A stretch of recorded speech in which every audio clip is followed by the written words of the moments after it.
नमस्कार विद्यार्थियों, मैं अनिल कुमार जैन एमपीएस प्रतापनगर जयपुर से एक बार पुनः आपके मध्य में। विद्यार्थियों, आज हम कक्षा 10वीं व्याकरण पाठ्यक्रम के अंतर्गत पद परिचय प्रकरण को समझेंगे। विद्यार्थियों, यह टॉपिक आपके पाठ्यक्रम में 4 अंक का है। 4 अंक का है, लेकिन बड़ा व्यापक प्रकरण है। आप इसमें जितनी मेहनत करेंगे, जितनी अच्छी तैयारी करेंगे, उतना अच्छा इसका परिणाम मिलेगा आपको। यह टॉपिक कोई एक दिन पढ़ लेने का, एक दिन में समझ लेने का नहीं।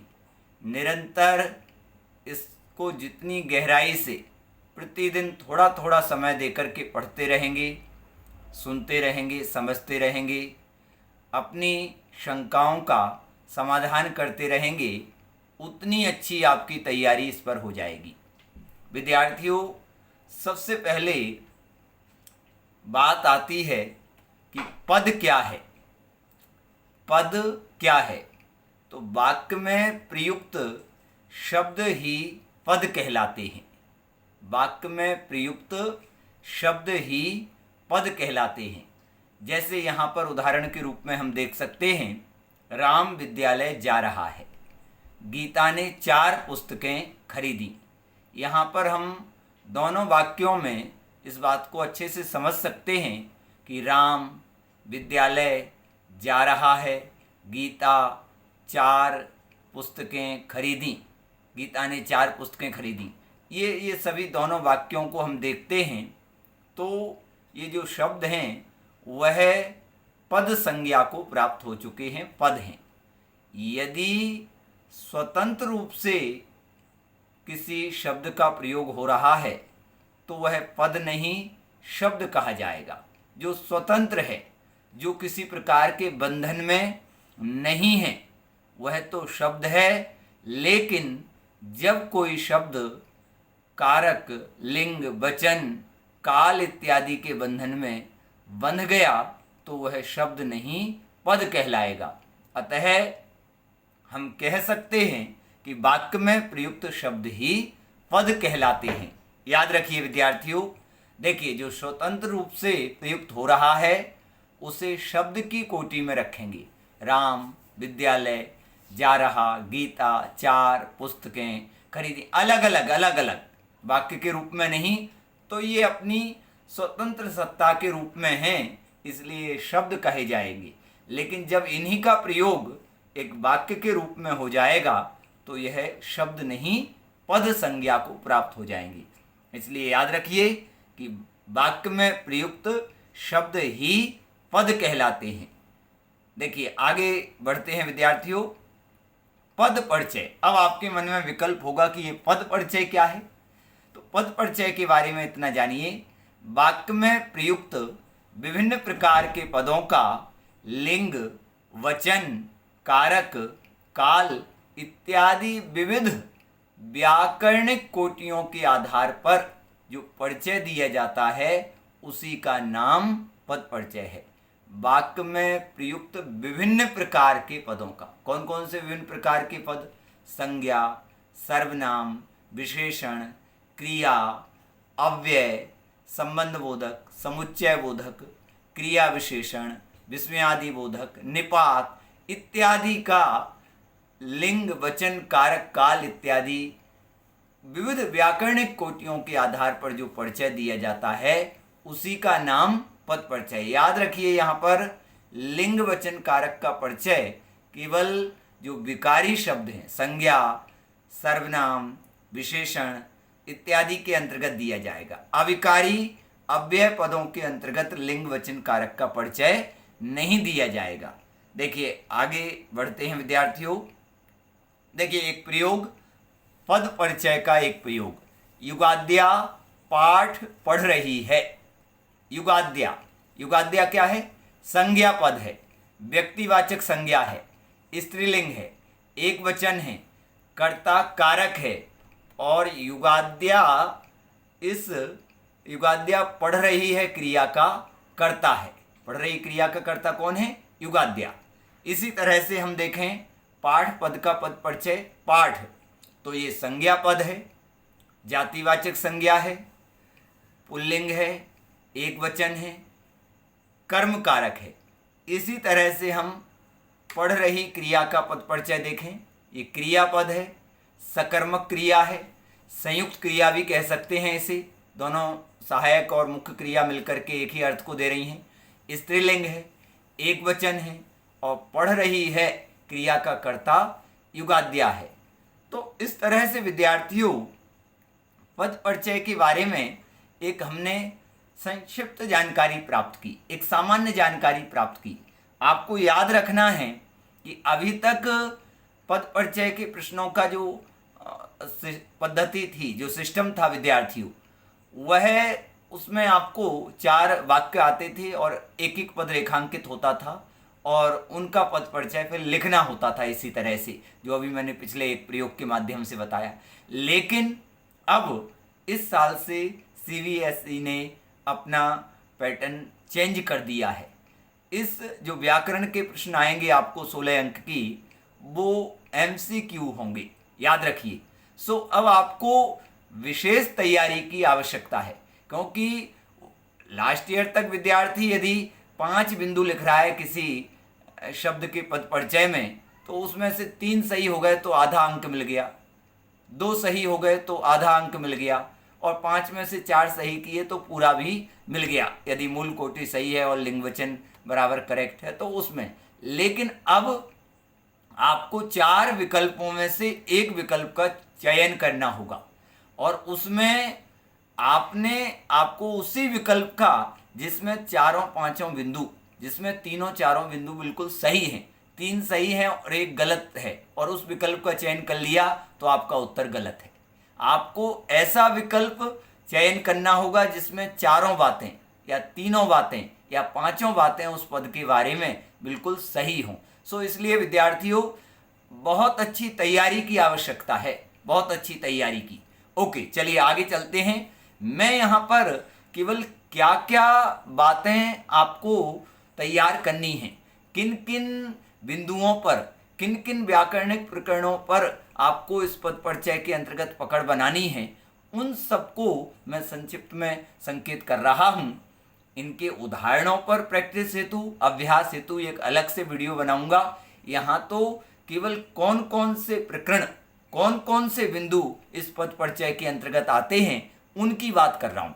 देखिए विद्यार्थियों, सबसे पहले शब्दों का विभाजन 2 प्रकार से किया गया है, विकारी शब्द और अविकारी शब्द। याद रखिए, शब्दों का विभाजन हिंदी व्याकरण में 2 प्रकार से, विकारी शब्द और अविकारी शब्द। विकारी शब्द वे पद या शब्द जो लिंग वचन कारक व काल के कारण परिवर्तित हो जाती हैं। वे पद या शब्द जो लिंग वचन कारक व काल के कारण परिवर्तित हो जाते हैं, जिनमें परिवर्तन आ जाता है। और अविकारी जिसे अव्यय भी कहते हैं। अविकारी का दूसरा नाम क्या है? अव्यय। याद रखिए, अविकारी को अव्यय भी कहते हैं। अ प्लस व्यय, व्यय मतलब खर्च और आ मतलब नहीं, कि जिसका कोई व्यय नहीं होता, जो अपनी यथास्थिति में बना रहता है, जिसमें कभी कोई परिवर्तन नहीं होता, वह अव्यय है। तो वे शब्द वे पद, वे शब्द वे पद जिनमें किसी प्रकार का कोई परिवर्तन ना आए, लिंग वचन इत्यादि के कारण परिवर्तन को प्राप्त ना हो, वे अविकारी शब्द, वे अव्यय शब्द कहलाते हैं। देखिए आगे बढ़ते हैं। विकारी का विभाजन जो किया गया है वो 4 प्रकार से किया गया है। संज्ञा, सर्वनाम, विशेषण, क्रिया। याद रखिए, संज्ञा, सर्वनाम, विशेषण, क्रिया, ये 4 प्रकार से।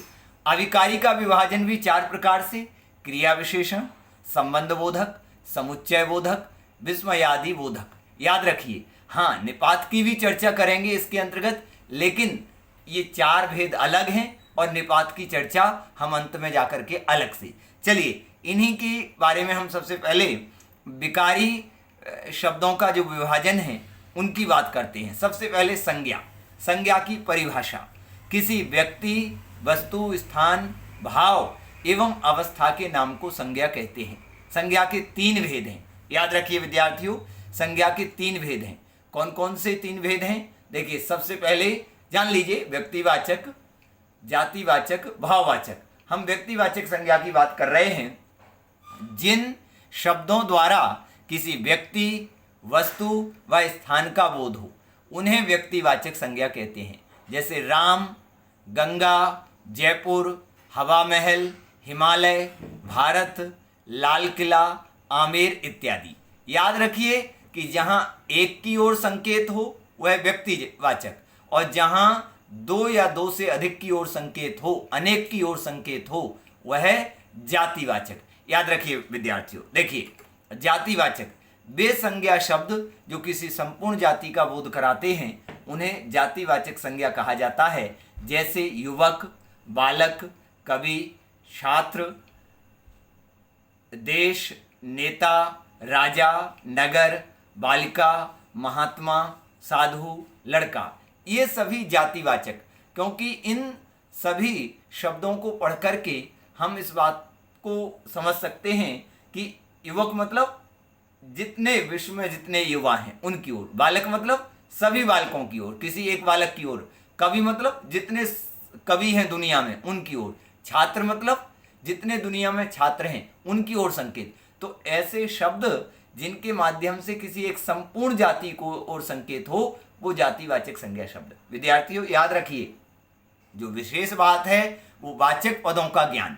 और अब वाचक पदों के साथ साथ भेद, प्रभेद, परिभाषाएं, सभी चीजें आपकी तैयार होनी चाहिए। भाववाचक संज्ञा वे संज्ञा शब्द जो किसी अवस्था या भाव का बोध कराते हैं, उन्हें भाववाचक संज्ञा कहते हैं। जैसे पशुता, मित्रता, शिक्षा, संस्कृति, मिठास, नम्रता, हंसी, चालाकी, मातृत्व, नारित्व इत्यादि। जितने भी जातिवाचक शब्द हैं उनमें ता प्रत्यय लगा देने से, त्वा प्रत्यय लगा देने से, इसी प्रकार से ता त्वा प्रत्यय का प्रयोग कर देने से भाववाचक संज्ञा बन जाती है। ऐसे ही जो विशेषण हैं उनमें ई प्रत्यय का प्रयोग कर देने से, जैसे चालाक से चालाकी, चालाक से चालाकी, ईमानदार से ईमानदारी, बेईमान से बेईमानी। याद रखिए विद्यार्थियों, ई प्रत्यय। ओके, याद रहेगा सभी को। देखिए आगे बढ़ते हैं। आगे ये 3 प्रकार की संज्ञा। सर्वनाम की परिभाषा, जिन शब्दों का प्रयोग संज्ञा के स्थान पर किया जाए उन्हें सर्वनाम कहते हैं। सर्वनाम के 6 भेद हैं, याद रखिए। भेद कौन कौन से 6 भेद, चलिए जान लीजिए। पुरुषवाचक सर्वनाम, निश्चयवाचक, अनिश्चयवाचक, प्रश्नवाचक, संबंधवाचक, निजवाचक। सर्वनाम के ये 6 भेद माने गए हैं। देखिए पुरुषवाचक, बात कहने वाले, सुनने वाले तथा किसी अन्य व्यक्ति या वस्तु जिसके संबंध में बात की जा रही हो के लिए प्रयुक्त सर्वनामों को पुरुषवाचक सर्वनाम कहते हैं। 3 लोग, एक बात कहने वाला, एक सुनने वाला और एक जिसके संबंध में बातचीत की जा रही है। तो इस दृष्टि से इसके 3 भेद पुरुषवाचक के। उत्तम पुरुषवाचक, मैं, मेरा, मुझे, मुझको। एक वचन की दृष्टि से ये चारों पद इसके और भी कारक चिन्ह लग करके रूप परिवर्तित हो जाएंगे। हम, हमारा, हमें, बहुवचन। उत्तम पुरुष में मैं, मेरा, मुझे, मुझको, बहुवचन में हम, हमारा, हमें। मध्यम पुरुषवाचक सर्वनाम जिससे बातचीत की जा रही है, तू, तेरा, तुझे, एक वचन, तुम, तुम्हारा, तुम्हें, आप, बहुवचन। प्रथम पुरुषवाचक जिसे अन्य पुरुषवाचक के नाम से भी जाना जाता है, प्रथम पुरुषवाचक को अन्य पुरुषवाचक भी कहते हैं। एक वचन में यह वह, बहुवचन में ये वे इत्यादि। याद रखिए विद्यार्थियों, उत्तम पुरुष, मध्यम पुरुष और प्रथम पुरुषवाचक सर्वनाम, इनको हम एक वचन और बहुवचन इन 2 कोटि में, इन 2 कैटेगरी में विभाजित करके और फिर अलग अलग इनके वाचक शब्दों को हम समझ सकेंगे, जान सकेंगे। तो इन्हें ध्यान रखिए, ध्यान से पढ़िए, अच्छे से समझिए। ओके, निश्चयवाचक सर्वनाम वे सर्वनाम शब्द जो किसी निश्चित व्यक्ति या वस्तु की ओर संकेत करें, उन्हें निश्चयवाचक सर्वनाम कहते हैं। जैसे वह वहीं पड़ा रहने दो, उसे उठा लाओ, उसे उठा लाओ, उन्हें रखा रहने दो। तो एक निश्चयात्मक कथन जहां पर किया जाए वह निश्चयवाचक सर्वनाम। देखिए आगे बढ़ते हैं। अनिश्चय वे सर्वनाम शब्द जो किसी व्यक्ति या वस्तु की ओर संकेत करते हैं किंतु उसके बारे में निश्चित बोध नहीं कराते, अनिश्चयवाचक सर्वनाम कहलाते हैं। जैसे कोई, कुछ इत्यादि। चाय में कुछ गिर गया, कोई आया है, जहां पर कुछ निश्चित नहीं है, कुछ निश्चित नहीं है। कोई का अपन ऐसा समझ सकते हैं कि व्यक्तिवाचक के लिए, और कुछ मतलब जो जड़ वस्तु है उसके लिए प्रयोग किया जाएगा। ओके। प्रश्नवाचक सर्वनाम। प्रश्नवाचक जिस सर्वनाम पद द्वारा किसी प्राणी, वस्तु या घटना के प्रति प्रश्न का संकेत होता है उसे प्रश्नवाचक सर्वनाम कहते हैं। और इसके अंत में प्रश्नवाचक चिन्ह एक अनिवार्य शर्त, यदि प्रश्नवाचक चिन्ह नहीं लगाएंगे, पूर्ण विराम लगा देंगे तो आपका वाक्य गलत माना जाएगा, आपका वाक्य सही नहीं माना जाएगा। कब, कौन, कैसे, क्यों, कहाँ, किस लिए इत्यादि प्रकार के इसमें वाचक पदों का याद रखना है। देखिए आगे। संबंधवाचक सर्वनाम जिस सर्वनाम शब्द द्वारा अन्य उपवाक्य का संज्ञा या सर्वनाम के साथ संबंध स्थापित हो उसे संबंधवाचक सर्वनाम कहते हैं। जैसे जैसा वैसा, जैसी करनी वैसी भरनी, जैसा करोगे वैसा पाओगे, ठीक है, जो मेहनत करेगा वह फल पाएगा। इस प्रकार के प्रयोग इसमें याद रखने हैं, सभी को रखेंगे याद विद्यार्थियों। ओके, आगे चलते हैं। आगे चलते हैं। निजवाचक निज जिस सर्वनाम शब्द से निजत्व का या अपनेपन का बोध हो उसे निजवाचक सर्वनाम कहते हैं। जैसे खुद, स्वयं, अपने आप इत्यादि। याद रहेगा विद्यार्थियों, केवल संकेत कर रहा हूं, टॉपिक काफी व्यापक है। इन सब चीजों को गहराई से पढ़ना है, इन पर वाक्य प्रयोग करना है, इन्हें समझना है, लिख लिख करके पद परिचय का अभ्यास करना है। क्योंकि जितना आप अभ्यास करेंगे, जितने इन चीज़ों को क्लियर करेंगे, उतने ही अच्छे आप बोर्ड एग्जाम में इन प्रश्नों को अटेंड कर पाएंगे। याद रखिए विद्यार्थियों, याद रखिए। आगे, विशेषण की परिभाषा वे पद या शब्द जो संज्ञा व सर्वनाम शब्दों की विशेषता बताते हैं विशेषण कहलाते हैं। जैसे छोटा, बड़ा, चतुर, ईमानदार, सज्जन इत्यादि। याद रखिए, अलग अलग इसमें कैटेगरी वो अभी अपन समझ रहे हैं। देखिए आगे आगे। विशेषण के 4 भेद हैं विद्यार्थियों। संज्ञा के 3, सर्वनाम के 6, विशेषण के 4। गुणवाचक विशेषण, संख्यावाचक विशेषण, परिमाणवाचक विशेषण और सार्वनामिक विशेषण। याद रखिए इनके चारों के भेद। देखिए, गुणवाचक वे शब्द जो किसी व्यक्ति, वस्तु, स्थान के गुण, दोष, रंग, आकार, अवस्था आदि की ओर संकेत करें, गुणवाचक विशेषण कहलाते हैं। याद रखिए, गुण का अर्थ यहाँ पर अच्छाई नहीं, बल्कि गुण के साथ अच्छाई, गुण में अच्छाई के साथ साथ यहाँ पर दोष, रंग, आकार, प्रकार, अवस्था इत्यादि का भी ज्ञान यहाँ पर जानना है। इस बात को भी समझना है विद्यार्थियों। जैसे बूढ़ा, स्नेही, समझदार, धार्मिक, घमंडी, बुरा, काला, गोरा, वीर, स्वस्थ, चौड़ा, नेपाली, साप्ताहिक, मुलायम, मधुर इत्यादि। याद रहेगा। बूढ़ा अवस्था के आधार पर, इसी प्रकार से चौड़ा आकार प्रकार के आधार पर, ओके, नेपाली देश के आधार पर, ओके, इसी प्रकार से स्नेही, समझदार गुण के आधार पर, धार्मिक, घमंडी दोष के आधार पर, बुरा दोष के आधार पर, इसी प्रकार के इन सब को देखना है। गोरा रंग रूप के आधार पर, गोरा काला इत्यादि। देखिए आगे। संख्यावाचक वे शब्द जो किसी व्यक्ति, वस्तु, स्थान की निश्चित या अनिश्चित संख्या की ओर संकेत करते हैं, उन्हें संख्यावाचक विशेषण कहते हैं। इसके 2 भेद हैं। निश्चित संख्यावाचक विशेषण 1, 4, पहला, दूसरा, 7वां, दुगना, दोनों, 8वां इत्यादि। मेरे 4 मित्र हैं तो 4 क्या है? संख्यावाचक विशेषण है। मेरे पास 2 पुस्तकें हैं, 2 क्या है? निश्चित संख्यावाचक। पहला विद्यार्थी आ जाए, दूसरा विद्यार्थी उठ करके आए, 8वां विद्यार्थी यहाँ आए, दोनों विद्यार्थी अपनी संचिका लेकर आए, तो दोनों, आठों, ये सब निश्चित। अनिश्चित संख्यावाचक विशेषण कुछ, कई, बहुत, कम, मेरे पास कम लेखनी है, मेरे पास कुछ पुस्तकें हैं, मेरे पास बहुत सारी लेखनी है, बहुत सारी पुस्तकें हैं इत्यादि। बहुत सारे विद्यार्थी आए हैं, बहुत सारे लोग सभा में बैठे हैं, आज कम लोग सभा में आए हैं, आज कई लोग सभा में बैठे हैं, आज कई लोगों ने मोदी जी की मन की बात सुनी। तो इस प्रकार के प्रयोग ये किस में आ जाएंगे? कई लोगों ने मन की बात सुनी। तो अनिश्चित संख्यावाचक में अनिश्चित, यदि इन्हें काउंट करना चाहें तो इन्हें काउंट किया जा सकता है, इन्हें गिना जा सकता है। याद रखिए विद्यार्थियों। आगे परिमाणवाचक, वे शब्द जो किसी व्यक्ति, वस्तु, स्थान के निश्चित या अनिश्चित परिमाण या माप, तौल इत्यादि की ओर संकेत करें, उन्हें परिमाणवाचक विशेषण कहते हैं। इसके दो भेद हैं।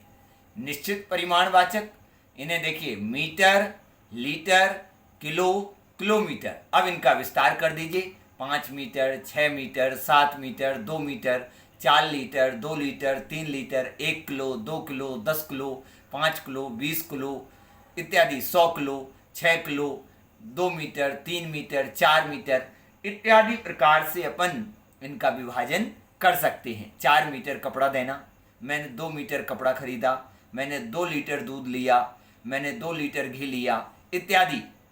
याद रहेगा विद्यार्थियों। मैं 4 किलोमीटर पैदल चलकर विद्यालय पहुंचा इत्यादि प्रकार के प्रयोग। याद रखिए। अनिश्चित परिमाणवाचक कुछ, थोड़ा, कई इत्यादि। अब आप कहेंगे कि ये कुछ, थोड़ा, कई, कम, यह तो अनिश्चित संख्यावाचक में भी आया था सर। तो वहां पर भी है, लेकिन अभी अभी संकेत किया था कि वहां हम चीजों को काउंट करना, कुछ लोग आए हैं, थोड़े लोग आए हैं, कम लोग आए हैं, बहुत सारे। यदि हम उन्हें काउंट करना चाहें, उन लोगों को, बहुत सारी पुस्तकें हैं, कम पुस्तकें हैं, तो काउंट कर सकते हैं, उन्हें काउंट कर सकते हैं। लेकिन थोड़ा आटा, थोड़ी चीनी, याद रहेगा, कई मीटर कपड़ा, इसे काउंट नहीं किया जा सकता है। ये माप तौल की चीजें हैं, इसलिए ये सब किस में आएंगे? अनिश्चित परिमाणवाचक में। कई लीटर, कई मीटर इत्यादि इत्यादि। याद रखिए। आगे सार्वनामिक विशेषण, इसे संकेतवाचक विशेषण के नाम से भी जाना जाता है।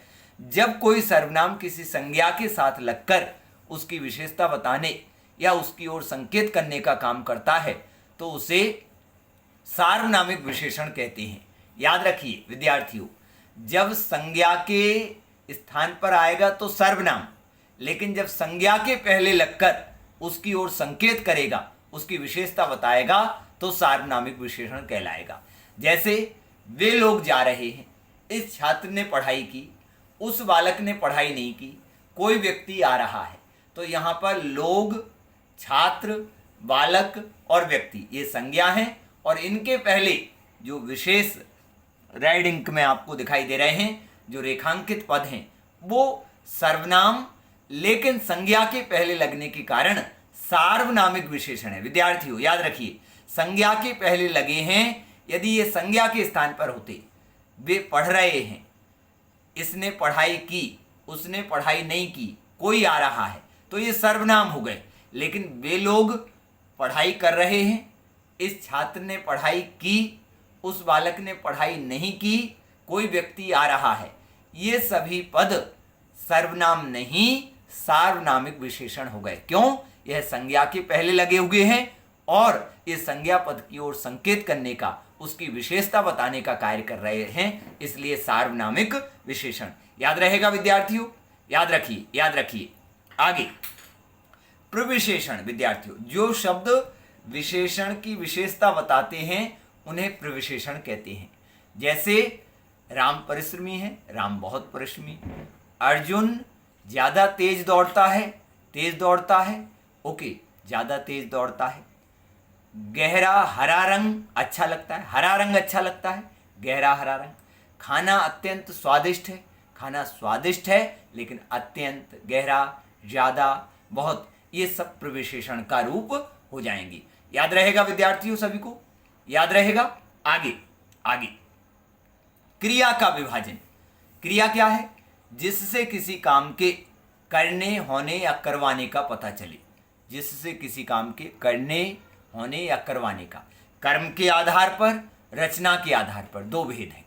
सकर्मक क्रिया, अकर्मक क्रिया। ये कर्म के आधार पर दो प्रकार का, पढ़ना, खाना, पीना, लिखना, देना, लेना, पाना, गाना, खेलना, समझना, पढ़ाना इत्यादि। इनमें आप क्रिया के साथ क्या क्या क्वेश्चन करेंगे और वहाँ पर आपको क्या के उत्तर के रूप में जो यदि कर्म पद आ जाए तो समझ लेना सकर्मक क्रिया है। और अकर्मक आना, जाना, रोना, भागना, दौड़ना, सोना, हंसना इत्यादि प्रकार की ये क्रियापद किस में आएंगे? अकर्मक क्रिया में। याद रखिए, सकर्मक और अकर्मक।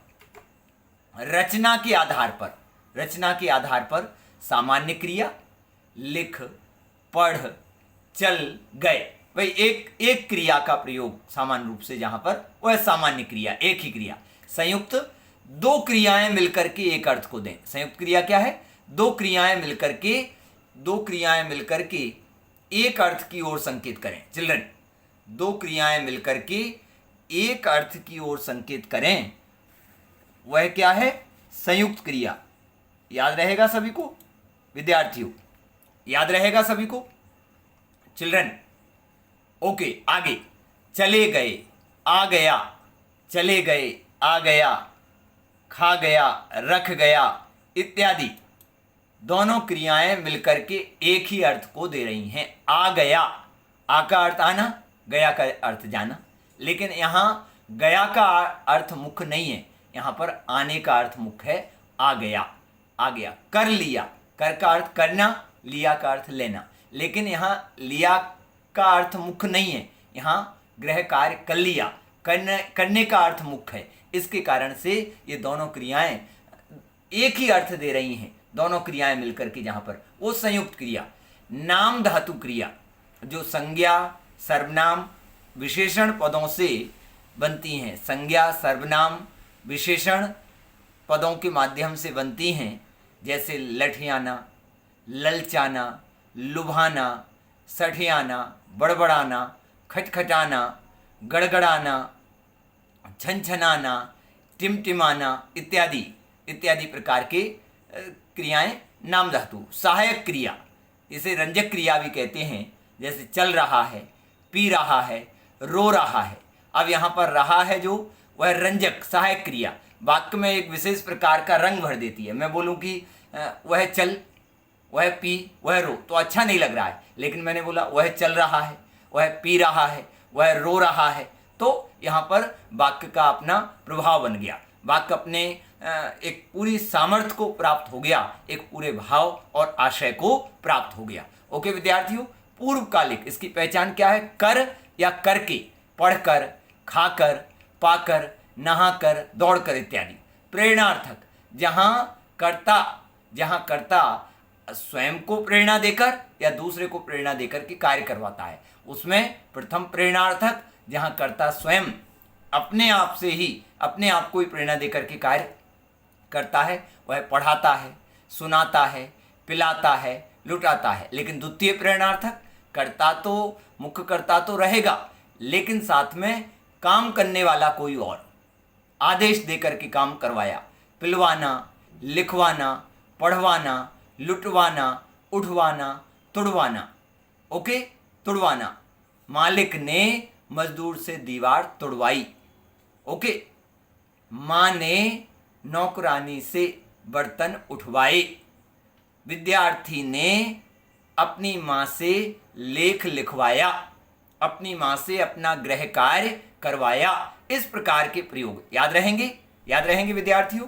ओके, मुख्य क्रिया क्या है? ये मुख्य क्रिया लिख रहा है, पढ़ रहा है। मुख्य क्रिया कि जो अपना वाक्य में जो मुख्य अर्थ है, जिस भाव अर्थ को प्राप्त करना चाहते हैं, जिस क्रिया से वह भाव और अर्थ निकले, वह मुख्य क्रिया है। जैसे वह लिख रहा है, तो लिखने रूप जो भाव है, अर्थ है, वो लिख क्रिया से पता चल रहा है। इसी तरह पढ़ने रूप कार्य पढ़ क्रिया से, आने रूप कार्य आ क्रिया से, रखने रूप कार्य रख क्रिया से। तो इसलिए यह प्रारंभ में जो रेखांकित क्रियापद है मुख्य क्रिया में के अंतर्गत, तो वह मुख्य क्रिया। इस प्रकार से विद्यार्थियों ये 7 प्रकार से रचना के आधार पर क्रिया का विभाजन याद रहेगा सभी को। आगे चलते हैं आगे। अब हमने संज्ञा की बात की, 3 भेद पढ़े। हमने सर्वनाम की बात की, हमने सर्वनाम की बात की, 6 भेद पढ़े। हमने विशेषण 4 भेदों की चर्चा की। हमने क्रिया रचना के आधार पर, कर्म के आधार पर, कर्म में सकर्मक अकर्मक और रचना के आधार पर अभी अभी हमने 7 भेदों की चर्चा की। अब अविकारी शब्द 4 प्रकार की, क्रिया विशेषण, क्रिया की विशेषता बताने वाले, संबंध बोधक, जो शब्द संज्ञा या सर्वनाम का संबंध वाक्य के अन्य शब्दों से बताएं, समुच्चय बोधक, 2 शब्दों या वाक्यों को जोड़ने वाले, विस्मयादि बोधक, प्रशंसा इत्यादि मनोगत भावों की अभिव्यक्ति बताने वाले। ओके, आगे बढ़ते हैं। क्रिया विशेषण, क्रिया विशेषण का विभाजन 4 प्रकार से किया गया है। कालवाचक क्रिया विशेषण, क्रिया के काल की जानकारी देने वाला। क्रिया के काल की, किस काल में?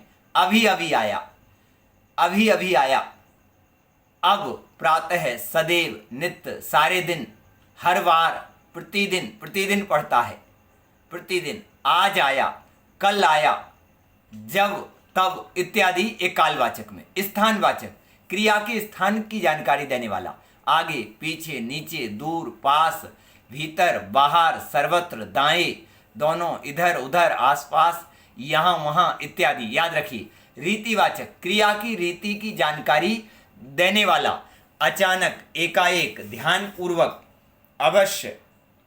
याद रहेगा विद्यार्थियों, याद रहेगा, अवश्य, प्रायः, मत, सचमुच, ओके, जल्दी, तुरंत, बेशक इत्यादि। परिमाणवाचक, क्रिया के परिमाण की जानकारी देने वाला। अब परिमाणवाचक विशेषण अलग है, याद रखिए। विशेषण, परिमाणवाचक विशेषण और परिमाणवाचक क्रिया विशेषण दोनों में अंतर है। एक क्रिया की विशेषता बता रहा है तो परिमाणवाचक विशेषण शब्दों की, संज्ञा शब्दों की विशेषता बता रहा है। अच्छे बच्चे, अच्छे बच्चे, अच्छी, अच्छी पढ़ाई की, अच्छा पढ़ा, तो यहाँ पर ये अच्छा पढ़ा क्रिया की विशेषता बताने वाला। याद रखिए, याद रखिए विद्यार्थियों, ठीक है, याद रहेगा, याद रहेगा विद्यार्थियों। क्रिया के परिमाण की जानकारी देने वाला, बहुत, बहुत पढ़ा, ओके, बहुत पढ़ा, थोड़ा पढ़ा, कुछ पढ़ा इत्यादि। याद रहेगा सभी को। इतना, उतना, कम, अधिक इत्यादि। आगे चलते हैं, याद रहेंगे। कालवाचक क्रिया विशेषण, स्थानवाचक क्रिया विशेषण, रीतिवाचक क्रिया विशेषण, परिमाणवाचक क्रिया विशेषण। आगे, संबंध बोधक अव्यय। संबंध बोधक कि वाक्य में जो दूसरे संज्ञा शब्दों के साथ में संबंध बताने का कार्य करता है। के कारण, बीमार होने के कारण विद्यालय नहीं आ सका, तो बीमार और विद्यालय इन दोनों की, कि विद्यालय ना आने के पीछे क्या कारण है? बीमारी। के कारण, के साथ, के हाथ, के वास्ते, के निमित्त, से तक, से लेकर, के बिना। ये आगे परसर्ग लगना आवश्यक है, याद रखिए। बिना परसर्ग के नहीं, बिना नहीं, के बिना, के बगैर, के अतिरिक्त, ओके, के समान, की जगह, के विपरीत, के प्रतिकूल, के अनुसार, के बाबत इत्यादि। आगे, समुच्चय बोधक अव्यय। इसमें समानाधिकरण समुच्चय बोधक और व्यधिकरण समुच्चय बोधक 2 प्रकार से इनका विभाजन किया गया है। और समानाधिकरण में संयोजक, विकल्पक, विरोध दर्शक, परिणाम दर्शक, ये 4 प्रकार से। ऐसे ही व्यधिकरण में विद्यार्थियों हेतु बोधक, संकेत बोधक, स्वरूप बोधक, उद्देश्य बोधक, इस प्रकार से 4 प्रकार से विभाजन इनके वाचक पद दिए हुए हैं। आप देखिए विद्यार्थियों इन्हें अच्छे से। देखिए आगे बढ़ते हैं, आप देखें इसमें, आप इनको अभ्यास करें। कहीं कोई विकल्प है तो पूछें। ये वाचक पदों का, आपको वाचक पदों का नॉलेज, वाचक पदों का ज्ञान अच्छे से रखना है, तभी इसकी तैयारी है सही। देखिए, विस्मयादि बोधक, विस्मयादि बोधक, अरे, वाह, शाबाश, बाप रे बाप, हाय रे, आहा, आह, हाय, छी, बचो, होशियार, ओहो, अजी, हट, दूर, हे, अरे इत्यादि प्रकार की अलग अलग इनकी कैटेगरी हैं। घृणा के आधार पर, प्रशंसा के आधार पर इत्यादि प्रकार से आप देखेंगे व्याकरण बुक में। आप देखिए विद्यार्थियों, देखिए आगे चलते हैं। निपात, देखिए मैंने पहले ही संकेत किया था, आप सभी को संकेत किया था विद्यार्थियों कि क्रिया विशेषण, संबंध बोधक, समुच्चय बोधक और विस्मयादि बोधक, ये 4 प्रकार के अव्यय अलग हैं। लेकिन निपात भी अव्यय है, लेकिन इसकी गणना अलग, उसे अपन 5 भेद नहीं कहेंगे, वो वहां पर 4 भेद ही कहेंगे, यह अलग है। वे अव्यय शब्द जो किसी पद के पश्चात लगकर उसके अर्थ में दृढ़ता का भाव भर देते हैं। दृढ़ता, ही, भी, तो, तक, मात्र, भर इत्यादि। जैसे मैं दिल्ली चलूंगा, मैं भी दिल्ली चलूंगा, यह कार्य मैंने किया है, यह कार्य मैंने ही किया है, ही लग गया, भी लग गया। मैं पढ़ाई करूंगा, लेकिन मैंने कहा कि मैं तो पढ़ाई करूंगा, तो एकदम जोर आ गया, दृढ़ता आ गई यहां पर। तुमने कार्य नहीं किया, लेकिन तुमने कार्य तक नहीं किया, तक, तो, ही, भी, ये सभी निपात, इनसे अर्थ में, वाक्य के अर्थ में दृढ़ता आ गई। ओके, और क्या क्या ज्ञान यहां पर विद्यार्थियों, देखिए इतना ही नहीं, 4 प्रकार के विकारी, संज्ञा, सर्वनाम, विशेषण, क्रिया। 4 प्रकार के अविकारी, कौन कौन से अविकारी? क्रिया विशेषण, संबंध बोधक, समुच्चय बोधक, विस्मयादि बोधक। याद रखिए विद्यार्थियों, याद रखिए। इसके साथ ही निपात, लिंग, पुल्लिंग, स्त्रीलिंग, वचन, एक वचन, बहुवचन, वाच्य, कर्तृवाच्य, कर्मवाच्य, भाववाच्य, काल, भूतकाल, वर्तमान काल, भविष्यत काल, इन सभी का नॉलेज आपको अच्छे से होना चाहिए। इन सब का ज्ञान, वाच्य टॉपिक अलग से पढ़ा है, एक वचन, बहुवचन, पुल्लिंग, स्त्रीलिंग, इन सब पर मैंने आपको एक 4 पृष्ठ की PDF भेजी है, लिंग ज्ञान के लिए और वचन ज्ञान के लिए। उसे अच्छे से देखिए विद्यार्थियों। देखिए आगे, कारक ज्ञान, कर्ता कारक, ने चिन्ह या शून्य पर सर्ग। राम ने खाना खाया, लेकिन राम खाना खा रहा है, तो यहाँ शून्य पर सर्ग। कर्म कारक, को या शून्य पर सर्ग। करण कारक, से, के द्वारा, के साथ, के कारण। संप्रदान कारक, को, के लिए, के निमित्त। अपादान कारक, से, पृथकता के अर्थ में। संबंध कारक, का, की, के, रा, री, रे, ना, नी, ने। अधिकरण, में, पर, में, पे, पर। संबोधन, हे, भो, अरे। तो इस तरह से विद्यार्थियों ये संपूर्ण प्रकरण कोई केवल एक विषय नहीं है। इसमें एक प्रकार से देखें तो संज्ञा का टॉपिक, सर्वनाम का, विशेषण का, क्रिया का, 4 टॉपिक ये हो गए। उसके बाद 4 प्रकार के अव्यय, 4 टॉपिक वो है निपात, कारक ज्ञान, काल ज्ञान, वाच्य ज्ञान, वचन ज्ञान, लिंग ज्ञान। इन सब चीजों पर, इन सब प्रकरणों पर यदि आपकी अच्छी पकड़ होगी, आप इन सभी प्रकरणों का बारीकी से अध्ययन करेंगे। कॉपी का नोट्स, PDF, जो वीडियो आपको प्रस्तुत करने जा रहा हूं, इसको सुनना है, बार बार सुनना है और व्याकरण बुक को देखना है, और फिर आपका अभ्यास बनेगा। आपकी जो प्रैक्टिस होगी तो आपकी अच्छी तैयारी कहलाएगी। विद्यार्थियों, आप सब कर सकते हैं, आप में टैलेंट है, आप सभी मेहनत करिए, और जो मेहनत करते हैं उन्हें उसका सकारात्मक, सही और बहुत उन्नत परिणाम प्राप्त होता है। निश्चित रूप से आप सभी इस टॉपिक की अच्छी मेहनत करेंगे, इसमें अच्छा अध्ययन करेंगे। कहीं भी कोई विकल्प है तो आप पूछें, लेकिन इन सब प्रकरणों की तैयारी करें। इनके भेद, प्रभेद, परिभाषाएं, वाचक शब्दों का अच्छा ज्ञान, तब जाकर के आप संपूर्ण प्रकार से इस टॉपिक में अपने आप को तैयार कर पाएंगे। धन्यवाद विद्यार्थियों, नमस्कार। फिर मिलेंगे अगले वीडियो में।